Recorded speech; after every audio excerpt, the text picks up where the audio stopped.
माझं नाव श्रेया आरू आणि मी वाशिमला राहते प्रॉपर आणि माझे आई-वडील हे दोघं पण टीचर्स आहेत. तर जसं की प्रत्येक आई-वडिलांचे काही स्वप्न असतात. माझ्या पण आई-वडिलांनी माझ्याकडून खूप अपेक्षा केल्या होत्या. बिकॉज माझा 10th पर्यंत रिझल्ट हा चांगला होता. सो म्हणजे त्यांच्या माझ्याकडून खूप अपेक्षा होत्या की माझा 11th आणि 12thमध्ये पण हा रिझल्ट चांगला असेल आणि त्यांनी डॉक्टर होण्यासाठी मला खूप प्रमोट केलं होतं. ॲक्च्युली माझा जो एक मोठा भाऊ आहे तो पण डॉक्टर आहे. तर तिथूनच म्हणजे घरच्यांना सगळ्यांना खूप प्रेरणा मिळाली की मला पण डॉक्टर व्हायला पाहिजे. म्हणजे त्याची लाईफस्टाईल बघून की डॉक्टर होणं हे खूप चांगलं प्रोफेशन आहे. त्याच्यामुळेच मला माझ्या आई-बाबांनी खूप सपोर्ट केला आहे. म्हणजे डॉक्टर होण्यासाठी खूप मोटिवेट केलं प्रत्येक वेळी. 10thमध्ये असं ठरवलं होतं की मला PCB ग्रुप घ्यायचा आहे. म्हणजे नीटसाठी प्रिपरेशन करायची होती.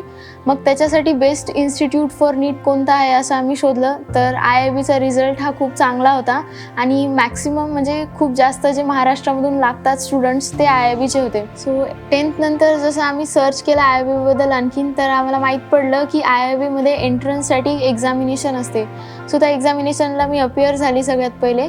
मग त्या एक्झामिनेशन नंतर जेव्हा त्याचा रिझल्ट आला तर त्याच्यामध्ये माझा रँक हा चांगला होता आणि त्याच्याचमुळे IIBने मला 11thमध्ये हे कन्सेशन प्रोव्हाइड केलं होतं, 100% कन्सेशन. आणि सेम रिपीट माझ्यासोबत 12thमध्ये पण झालं. 11th to 12thमध्ये जाताना पण IIB एक एक्झामिनेशन कंडक्ट करते, IIB फास्ट, आणि त्याच्यामध्ये जे स्टुडंट्स समजा त्यांचा चांगला रँक असतो त्यांना ते कन्सेशन प्रोव्हाइड करतात. सो 11th आणि 12th अशा दोन्ही वर्षांमध्ये मला IIBकडून हे 100% कन्सेशन मिळालं होतं. सो त्याच्याचमुळे 11th आणि 12thमध्ये माझं फ्री ॲडमिशन झालं होतं आणि 11th आणि 12thमध्ये मला IIBकडून फ्री कोचिंग होती. म्हणजे IIBच्या टीचिंगमध्ये एकतर खूप इम्पॉर्टंट गोष्ट म्हणजे जसं की आपल्याला बायोलॉजीचं शिक्षण करायचं आहे समोर, तर खूप सारे टीचर्स हे डॉक्टर आहेत. सो आपल्याला जे फिजिओलॉजीचे चॅप्टर्स आहेत ना त्याच्यामध्ये ते एकदम डीपमध्ये जाऊन शिकवतात. आणि इम्पॉर्टंट गोष्ट म्हणजे IIBमध्ये सगळ्या रूम्समध्ये प्रोजेक्टर फिट केलेले आहेत. सो काही गोष्टी आपल्याला जे फक्त थेरिटिकली आपल्याला समजू नाही शकत. म्हणजे मोस्टली फिजिओलॉजीचे जे चॅप्टर्स असतात ना, सो त्याच्यामध्ये आपल्याला थेरिटिकली समजू नाही शकत ते पॉईंट्स. सो त्या पॉईंट्सला कव्हर करण्यासाठी IIBचे टीचर्स म्हणजे खूप इनोव्हेटिव्ह व्हिडिओज वगैरे आम्हाला हे नेहमी दाखवत असतात. म्हणजे आपल्याला व्हिज्युअलाइज झालं पाहिजे. बिकॉज जितक्या जास्त गोष्टी बाहेरच्या आपल्याला व्हिज्युअलाइज होतील ना तितक्या त्या लवकर लक्षात राहतील. आणि ही गोष्ट खूप ट्रू आहे. म्हणजे जसे आमचे सर नेहमी म्हणतात की आपल्याला वाचलेली गोष्ट ही तेवढी लक्षात राहत नाही जेवढी बघितलेली, किंवा म्हणजे बोललेली गोष्ट ही तेवढी लक्षात राहत नाही. पण आपण जे डोळ्यांनी स्वतः बघतो ना त्या गोष्टी आपल्याला एकदम परमनंट लक्षात राहतात किंवा खूप लाँग टर्मपर्यंत लक्षात राहतात. सो IIBची ही जी गोष्ट आहे की ते प्रोजेक्टरवर सगळं काही डिस्प्ले करून शिकवतात ती एक खूप चांगली गोष्ट आहे आणि खूप प्लस पॉईंट आहे IIBचा. आणि जसं की आता 1.5 वर्ष जे झालं कोरोनामुळे ते ऑनलाईन टीचिंग होती. सो त्याच्यामध्ये पण IIBने खूप छान म्हणजे एक खूप छान प्लॅटफॉर्म तयार केलं होतं. त्यांचं एकदम सगळं काही डिजिटलाइज्ड होतं आणि त्याच्यामध्ये कुठं असं त्यांनी कमी पडू दिलं नाही की म्हणजे ऑफलाईन आणि ऑनलाईनमध्ये असा जास्त डिफरन्स वाटू दिला नाही. टीचर्स हे तितक्याच मेहनतीने शिकवत होते आणि ऑनलाईनमध्ये उलट ते थोडं अजून डिस्क्रिप्टिव्ह शिकवत होते, कारण की लेकरांना कळेल नाही कळेल अशी शंका मनामध्ये राहते. ऑफलाईनमध्ये म्हणजे कसं आपण स्टुडंटच्या समोर असतो, जर त्यांना नाही कळालं तर ते लगेच विचारू शकतात. पण ऑनलाईनमध्ये तिथे थोडासा म्हणजे तो ड्रॉबॅक आहे ऑनलाईनचा. पण IIBने त्याला पण खूप छान प्रकारे कव्हर केलं. म्हणजे ऑनलाईन त्यांचे व्हिडिओ लेक्चर्स जे होते ते एकदम छान व्हिडिओ लेक्चर्स होते, क्वालिटी, आणि टीचर्सचं जे म्हणजे ते मटेरियल डिलिव्हर करत होते, म्हणजे त्यांचं जे कंटेंट होतं ते पण एकदम बेस्ट कंटेंट होतं आणि त्याच्यामुळेच म्हणजे नीटमध्ये इतका चांगला स्कोअर आला. जसं की आपण म्हणतो की नीटसाठी NCERTच आपल्याला करायला पाहिजे, बट ॲक्च्युली तसं नसतं. कारण की 1-2 क्वेश्चन जे ते NCERT बेस्डच असतात, बट NCERTमध्ये कुठे त्यांचं मेन्शन नसते किंवा रेफरन्स नसतं. तर त्या गोष्टी आपल्याला समजायचं असेल तर टीचर्स हे काही एक्स्ट्रा पॉईंट्स त्याच्यामध्ये ॲड करतात. सो ते पण पॉईंट्स आपल्याला करायला पाहिजे. बिकॉज आमच्या पेपरमध्ये पण असे आले होते 1-2 क्वेश्चन त्याचं NCERTमध्ये मेन्शन नाही आहे, बट IIBच्या क्लासरूममध्ये ते आम्हाला शिकवलं होतं म्हणून ते क्वेश्चन्स आम्हाला फायनल नीटमध्ये जमले. सो टीचर्स जे काही शिकवतात आपल्याला म्हणजे त्यांच्यावर पूर्ण विश्वास ठेवायला पाहिजे. बिकॉज ते जे शिकवतात ते एकदम स्पेसिफिक असते की जे नीटमध्ये येईल किंवा नीटमध्ये येऊ शकते, बस असंच शिकवतात. आणि त्याच्यामुळे त्यांच्यावर पूर्ण ट्रस्ट करायला पाहिजे. ते जेवढं सांगतात, जसं सांगतात तसं जर आपण फॉलो केलं तर आपला नीटमध्ये डेफिनेटली हा खूप चांगला स्कोअर येईल. आपण जसं क्लासरूममध्ये सगळ्या स्टुडंट्सला टीचर एकच कंटेंट डिलिव्हर करतात, पण प्रत्येकाला म्हणजे एकाच वेळेस समजेल असं होत नाही प्रत्येक वेळी. आणि काही काही टॉपिक्स असतात जे की आपल्याला म्हणजे काही छोटे छोटे किंवा पूर्ण लेक्चर आपल्याला समजलं, पण एखादीच गोष्ट जी आहे ती आपल्याला समजली नाही किंवा आपल्याला त्याच्यामध्ये डाऊट आहे. सो त्याच्यासाठी टीचर्स जे असतात ते एनी टाईम अवेलेबल असतात. म्हणजे 10 to 5 जे असतात टीचर्स अवेलेबल असतात तिथे डाऊट हॉलमध्ये. आणि तिथे टीचर्स जे आहे ते म्हणजे लेकरांना व्यवस्थित काय नाही समजलं, कोणता स्पेसिफिक टॉपिक नाही समजला, काय नाही समजला, तर त्याच्याबद्दलच टीचर्स हे जास्त बोलतात. आणि त्याच्यामध्ये पण की आपल्याला जर समजा काही एखादी गोष्ट समजली नाही तर ती गोष्ट टीचर एकदम व्यवस्थित तिथे समजून सांगतात. असं नाही की आपल्याला एकदाच म्हणजे टीचर्स एकदाच सांगतील. जर आपल्याला समजलं नाही तर आपण परत विचारू शकतो, ते परत आपल्याला सगळं काही एक्सप्लेन करतील. आणि जर आपल्याला समजा म्हणजे एकच गोष्ट असते पण समजवण्याच्या म्हणजे पद्धती वेगवेगळ्या असतात. जसं की जर आपल्याला एका पद्धतीने नाही समजलं तर म्हणजे टीचर्स दुसरे वेज म्हणजे एक्झाम्पल, जसं की आपण म्हणजे कंपॅरेटिव्ह स्टडी जी असते ना ती बेस्ट असते. सो म्हणजे जर आपल्याला एखादी गोष्ट समजली नाही, एखादा टॉपिक समजा, तर त्याचा दुसऱ्या टॉपिकसोबत कसं आपण त्याला कम्पेअर करू शकतो, असं करून आपल्याला ती गोष्ट म्हणजे एकदम परमनंट लक्षात राहते. सो IIBचे टीचर्स मेनली हीच मेथडॉलॉजी वापरतात जर आपल्याला एखादा स्पेसिफिक गोष्टीमध्ये डाऊट असेल तर, आणि ते एकदम क्लिअर होऊन जातात एकदम. सो जर म्हणजे एक गोष्ट खूप इम्पॉर्टंट आहे की म्हणजे फक्त क्लासरूम्स करूनच होत नाही आपल्याला स्वतः एफर्ट्स टाकावं लागतात. आणि जेव्हा आपण आपली सेल्फ स्टडी करतो म्हणजे एखादा टॉपिक समजा, तर कंपल्सरी नाही की आपल्याला 100% ते ग्रास्प होईलच म्हणून. सो आपल्याला जर नाही येत असेल समजा तर आपण टीचर्सला विचारू शकतो की सर हे आम्हाला व्यवस्थित जमत नाही, तर याला परत एकदा एक्सप्लेन करा. सो टीचर्स हे ऑलवेज म्हणजे टीचर्स हे खूप जास्त फ्री आहेत. जर आपण त्यांना म्हणजे एखादी गोष्ट खूप वेळा जरी विचारली तरी पण ते प्रत्येक वेळी काहीतरी नवीन सांगतील. सो एकच म्हणजे असं कधीच होणार नाही की आपल्याला सगळं काही समजलं म्हणून. प्रत्येक वेळी काही ना काही छोट्या छोट्या गोष्टी ह्या नेहमी आपल्या नॉलेजमध्ये म्हणजे आपली जे नॉलेजचं स्टोरेज आपण म्हणू शकतो त्याच्यामध्ये ॲड होतच राहतील नेहमी. सो डाऊटला टीचर्सनी म्हणजे स्टुडंट्सनी जायला पाहिजे. आणि आपण जितके जास्त टीचर्सच्या कॉन्टॅक्टमध्ये राहतो तितकं आपण पॉझिटिव्हिटीमध्ये असतो ॲक्च्युली. सो आणि ते खूप जास्त इम्पॉर्टंट आहे. बिकॉज फक्त स्टडी करून होत नाही. म्हणजे नीटसारखी जी एक्झाम आहे, कारण की स्टडी ही आपली झालेली असते बट आपण मेंटली प्रिपेअर नसतो ॲक्च्युली. सो काउन्सिलर म्हणून पण टीचर्स हे खूप चांगले म्हणजे रोल प्ले करतात ॲक्च्युली. सो जर आपल्याला म्हणजे फायनली म्हणजे नीटच्या आधी आपल्याला थोडीशी भीती वाटायला लागते किंवा थोडंसं नर्वसनेस वाटायला लागते की पेपर कसा होईल, काय होईल, तर त्या टाईमला आय थिंक की स्टुडंट्सनी सगळ्यात जास्त टीचर्ससोबत कॉन्टॅक्टमध्ये राहायला पाहिजे. बिकॉज टीचर्स जे असतात ते व्यवस्थित स्टुडंटला हँडल करतात आणि म्हणजे त्यांना व्यवस्थित म्हणजे त्यांच्यामध्ये थोडंसं कॉन्फिडन्स बिल्डअप करतात की येस यू कॅन डू, आणि आपल्याला मोटिवेट करत राहतात नेहमी टीचर्स. सो टीचर्सच्या कॉन्टॅक्टमध्ये राहणं इज ऑलवेज बेस्ट. सो म्हणजे स्टुडंट्सला जर मला सांगायचं असेल तर तुम्ही टीचर्सच्या जितक्या जास्त कॉन्टॅक्टमध्ये राहाल ना तितकं जास्त तुम्हाला आतून तुम्ही मोटिवेट होत राहाल की आपल्याला स्टडी करायची आहे. आणि तुमचा रिझल्ट पण हळूहळू म्हणजे यू विल ऑब्झर्व की तुमचा ग्राफ वरच जाईल. सो टीचर्सच्या कॉन्टॅक्टमध्ये राहणं इज व्हेरी इम्पॉर्टंट. सो जसं मी पहिलेच म्हणलं होतं की नीटमध्ये जे मोस्ट ऑफ द क्वेश्चन्स असतात ते NCERT मधलेच क्वेश्चन्स असतात. बट काही क्वेश्चन्स असतात ज्याच्यामध्ये थोडेसे आपल्याला कन्सेप्ट्स लावावं लागतात आणि थोडेसे आउट ऑफ NCERT आपण म्हणजे आउट ऑफ NCERT नाही म्हणू शकत एकदम, NCERT बेस्डच असतात बट NCERTमध्ये त्याचं मेन्शन नसते कुठेही. सो ते क्वेश्चन्स जर आपल्याला सॉल्व करायचे असतील तर IIBचे नोट्स आपल्याला प्रिफर करायला पाहिजे.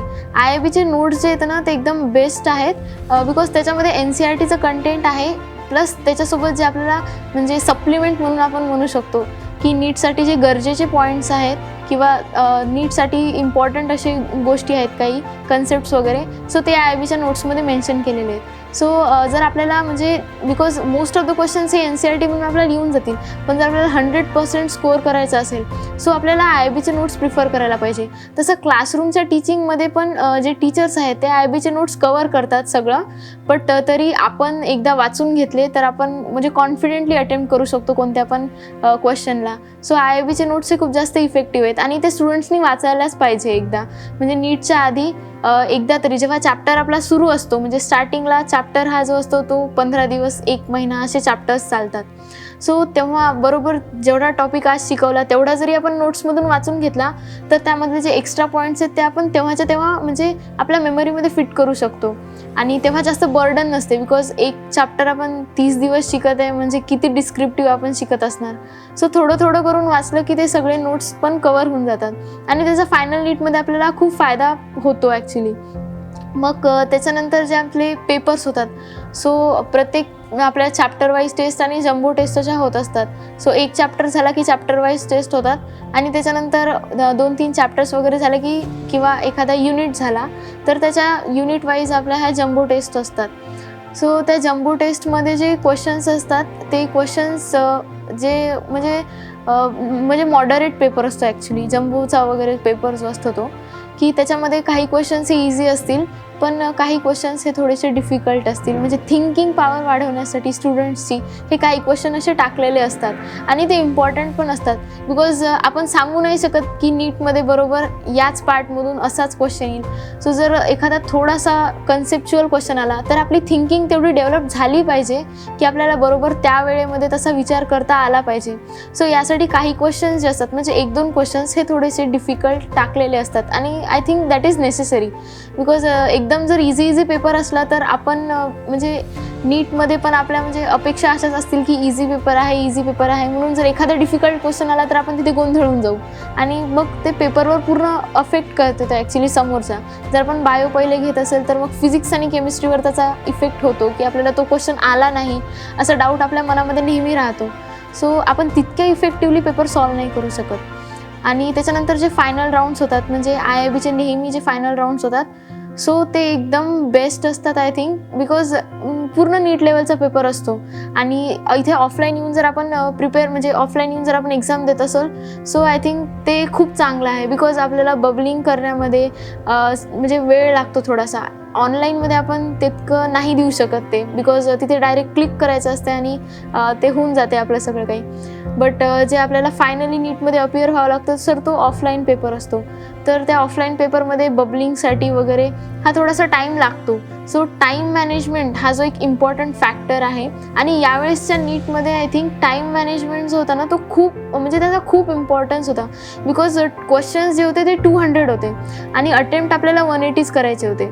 सो बट आपल्याला कोणते 20 क्वेश्चन स्किप करायचे ते आपल्याला जर माहीत जरी करून घ्यायचं असेल तरी आपल्याला ते रीड करावं लागतील आणि टाईम जो होता तो 180 मिनिट्सच. सो म्हणजे टाईम मॅनेजमेंट आय थिंक हा खूप इम्पॉर्टंट फॅक्टर होता. सो आपल्याला स्पीड म्हणजे आधी स्पीड घ्यायची थोडीशी म्हणजे नंतर आपल्याला टाईम पुरला पाहिजे. आणि पेपर म्हणजे जसं की नेहमी टीचर्स सांगतात जसं की आपल्याला म्हणजे पेपरच्या 1-2 मिनटं आधी म्हणजे टाईम संपायच्या टाईम लिमिटच्या 1-2 मिनटं आधी आपला पेपर हा संपला पाहिजे. बिकॉज त्याने आपण कसं थोडंसं रिलॅक्स्ड होऊन जातो की आपला पेपर संपला. म्हणजे एकदम शेवटच्या टोकापर्यंत कधीच पेपर सॉल्व नाही करायचा. आणि इथे कसं होतं की खूप सारे स्टुडंट्स असतात बट तिकडे एका हॉलमध्ये 20 स्टुडंट्सच असतात आणि 2 इन्व्हिजिलेटर.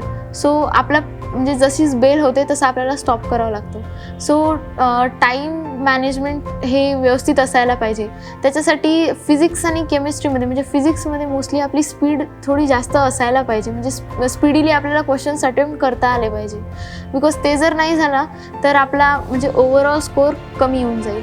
सो त्याच्यासाठी म्हणजे फिजिक्समध्ये आपल्याला थोडंसं स्पीड घ्यायला पाहिजे आय थिंक. आणि बायोमध्ये पण म्हणजे स्पीड असायला पाहिजे बट दॅट डझंट मीन की आपण एकदम स्पीडीली क्वेश्चन वाचायचे आणि टिक करायचे. म्हणजे स्पीड आणि ॲक्युरसी दोन्ही पॅरलल चालले पाहिजे तेव्हा कुठे आपला चांगला स्कोअर येईल म्हणजे नीटमध्ये. आणि कधी कसं होतं की आपले मार्क्स जे असतात ते आपल्या अपेक्षेपेक्षा म्हणजे कमी येतात थोडे. पण त्यावेळी पण म्हणजे आईने खूप सपोर्ट केला आणि म्हणजे नेहमी जेव्हा पण कमी मार्क्स आले की घाबरू नको परत चांगलं होईल म्हणजे मार्क्स येतील चांगले असं एंडिंगपर्यंत खूप मोटिवेट केलं. जेव्हा IIBचे फायनल म्हणजे एक्झामिनेशन्स होतात जे 26 राऊंड्स होते आमचे. सो त्या राऊंड्समध्ये एकतर क्वेश्चन्सची लेवल थोडी डिफिकल्ट असते म्हणजे नॉर्मल जे एक्झामिनेशन्स होतात त्याच्यापेक्षा थोडीशी डिफिकल्ट असते. सो त्याच्यामध्ये नॉर्मली आपला स्कोअर जेवढा डिझायर्ड असतो तेवढा येत नाही. पण तिथे टीचर्स आणि पॅरेंट्स यांचा खूप जास्त रोल असतो कारण की तिथे आपला अभ्यास हा झालेला असतो पण आपल्याला मेंटली प्रिपेअर व्हायचं असतं ॲक्च्युली एक्झामिनेशनसाठी. सो त्याच्यामध्ये पॅरेंट्स आणि टीचर्सचा आय थिंक खूप जास्त रोल आहे. तिथे टीचर्सनी पण मला खूप सपोर्ट केला की यावेळेस कमी आले, काही नाही, पुढच्या वेळेस होईल होईल असं करून त्यांनी मला खूप सपोर्ट केला. आणि घरी आल्यानंतर पण म्हणजे प्रत्येक एक्झामिनेशनचे माझी आई माझ्या मार्क्सचा रेकॉर्ड ठेवत होती ॲक्च्युली, की मला प्रत्येक एक्झामिनेशनमध्ये किती मार्क्स भेटतात, का कमी आले, हे सगळं. म्हणजे माझी आई माझ्यासाठी एक काउन्सिलर टाईप होती. मला जेव्हा पण मोटिवेशनची गरज होती माझी आई माझ्यासोबत नेहमी होती आणि तिने मला खूप सपोर्ट केला. म्हणजे एंडिंगपर्यंत, शेवटच्या दिवसापर्यंत खूप सपोर्ट केला आणि त्यामुळेच हा रिझल्ट आला. आणि टीचर्स आणि पॅरेंट्स दोघांचाही खूप सपोर्ट होता. बस त्याच्यामुळेच हा रिझल्ट आला असं मला वाटते. So as a girl student मी असं म्हणू शकते की IIB हा खूप सेफ कॅम्पस आहे. बिकॉज IIBमध्ये पूर्ण कॅम्पसमध्ये आणि क्लासरूम्समध्ये जे आहे ते कॅमेराज फिट केलेले आहेत. सोबतच फायर एक्स्टिंग्विशर्स पण आहेत आणि IIBचा जो म्हणजे कॅम्पसच्या साईडलाच त्यांनी लगेच पोलीस चौकी पण उभी करून दिलेली आहे. So as a girl student I can say that की IIB is a very safe campus. आणि म्हणजे स्टडीज सोडून त्याच्या सप्लिमेंटरी इतर गोष्टी पण कोणत्या कोणत्या स्टुडंट्सला इम्पॉर्टंट आहेत या गोष्टीचा पण IIB खूप लक्ष म्हणजे पर्सनली लक्ष देते त्या गोष्टींमध्ये, की त्या म्हणजे स्टडीसोबतच सप्लिमेंटरी ज्या गोष्टी आपल्याला पाहिजे त्या पण IIB प्रोव्हाइड करते. सो IIBमध्ये प्रत्येक स्टुडंट्सला एक मेंटर प्रोव्हाइड केलेला असतो. सो त्याचा जे तो मला खूप म्हणजे पर्सनली मला खूप फायदा झाला. सो एक्झामिनेशनच्या एकदम आधी म्हणजे आमची दुपारून एक्झाम होती तर सकाळी मॅडम ह्या घरी भेटायला आल्या होत्या.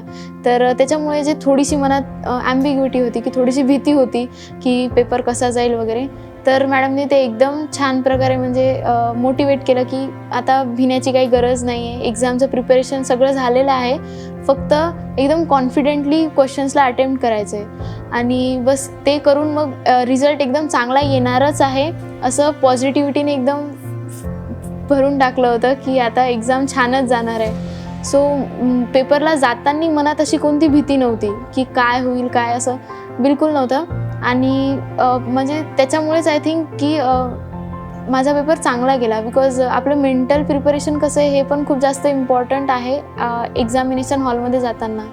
सो त्याच्यामध्ये मॅडमनी खूप हेल्प केली. म्हणजे पर्सनली मला असं वाटते की मॅडमनी खूप मदत केली. बिकॉज एंडिंगच्या महिन्यामध्ये जे राऊंड्स वगैरे झाले त्याच्यामध्ये पण मॅडमनी स्पेशल लक्ष घातलं की कुठे मार्क्स कमी येत आहेत, त्याच्यामध्ये कोणता स्पेसिफिक डाऊट आहे का मला. म्हणजे IIBची टीम जी असते ना ती पेपरला जाण्याच्या एंडिंगपर्यंत आपल्यासोबत असते. माझा हा जो नीटचा सक्सेस आहे ना त्याच्यामध्ये माझे पेरेंट्स, टीचर्स, फ्रेंड्स यांचा खूप इम्पॉर्टंट रोल होता. सो आय मस्ट से की if you are thinking for NEET then you must think for IIB. Thank you.